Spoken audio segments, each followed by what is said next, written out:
If Steve gave Bruce the shield instead, and he took up the mantle of Captain America, would episode 2 have been named The Star-Spangled Banner? Hello, I'm Michael, and my pronouns are he, him. Today is March 29th, and I am going to go over some of my thoughts from episodes 1 and 2 now that I've had a little bit more time to think about them and rewatch the episodes. And what my thought process is on what I'm looking forward to and what I hope is going to happen. First, I'd like to say I appreciate how the writers tried to make John Walker relatable and understand more about him. And on some level, I understand what he's saying. I'll get to my initial distrust of this character in a moment, but I think out of MCU, with 60 plus years of comic history, knowing he probably has a history affected my preconceived notions of him.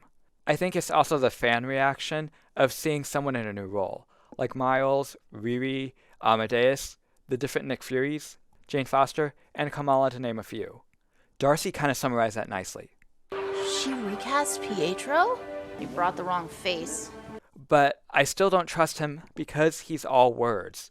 His introduction was as someone who embodies America's greatest values. We need a real person who embodies America's greatest values. Someone who can be a symbol for all of us. But which ones?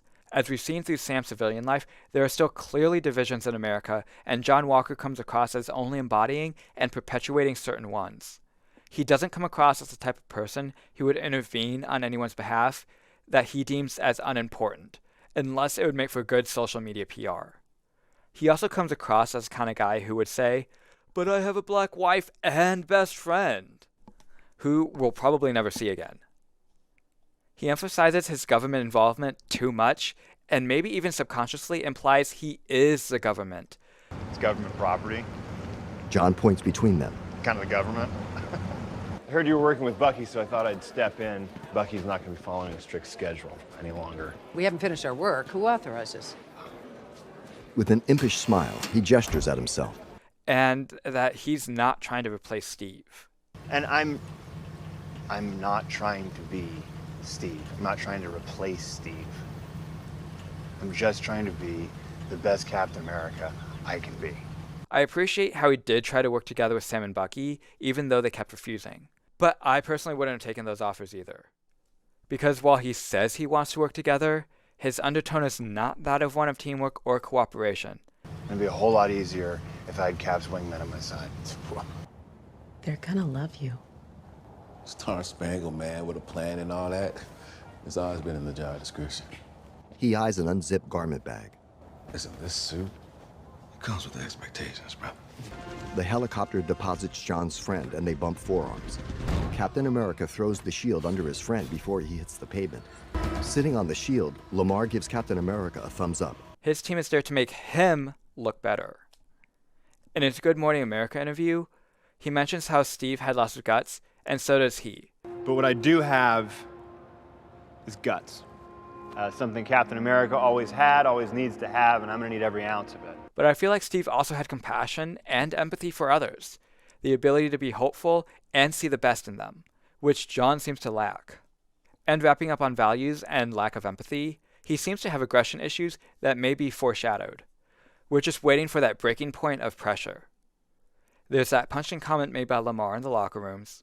You can't just punch your way out of problems anymore, you know? Using the gun. Captain America shoots a crew member who has Lamar in a chokehold. Granted, we don't know if he has super strength like Steve did, but it was just shocking.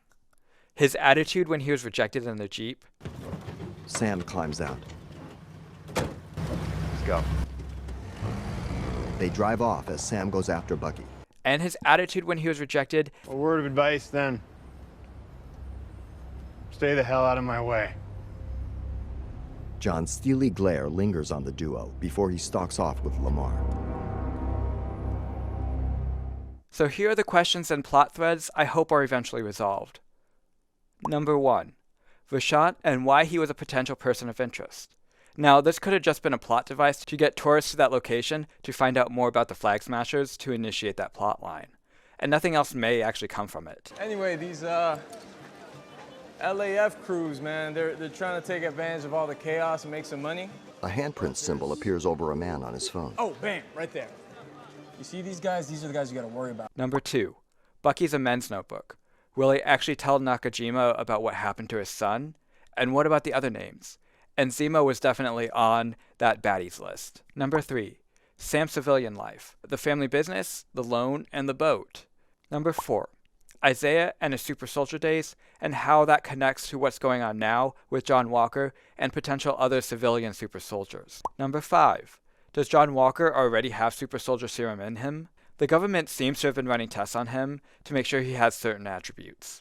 The government did a study of your body at MIT, and you tested off the charts in every measurable category: speed, endurance, intelligence. The blue vial in the end credits. I made a joke about the vial being Zydrate, because it too is a blue liquid. Zydrate comes in a little glass vial. But it is likely the super soldier serum.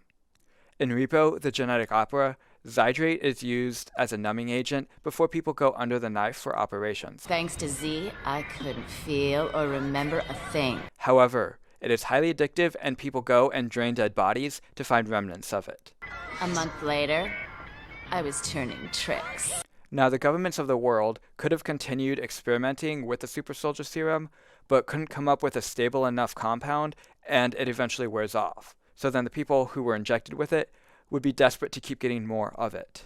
Number 7, more about the GRC, the Global Repatriation Council, and what exactly they're doing beyond reactivating citizenships, social security, and healthcare. The GRC, they're doing the best they can to get things up and running smoothly post-blip.